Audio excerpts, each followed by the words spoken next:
કેરળમાં ભાજપ હાથ ઘસતું રહી ગયું એવી વાત મીડિયામાં જોરશોરથી ચાલી રહી છે.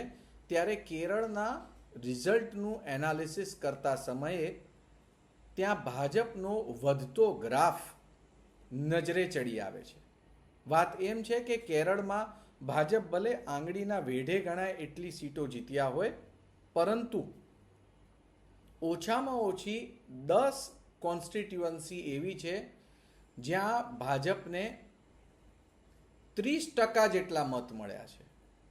એટલે કહી શકાય કે જીતતા જીતતા આ કેન્ડિડેટ રહી ગયા છે.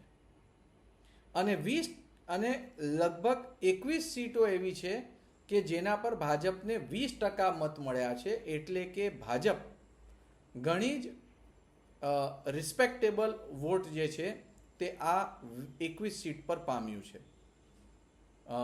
નેમોમ નામની સીટ પર ભાજપને 41.1% મત મળ્યો છે.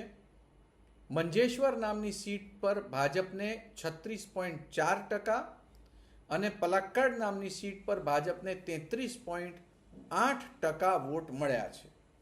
એટલે કહેવાની જરૂર નથી, પશ્ચિમ બંગાળમાં જે રીતે ભાજપ 3 સીટ પરથી 75 સીટ અને ત્યારબાદ સત્તા સુધી પહોંચી, એ જ રીતે કેરળમાં પણ ભાજપને ભલે માત્ર 3 સીટો અત્યારે મળી હોય, પરંતુ હવે આવનાર સમયમાં અહીં ભાજપ જો મોટા પ્રમાણમાં સીટો આગામી ચૂંટણીમાં જીતી જાય તો નવાઈ કરવાની કોઈ વાત નથી.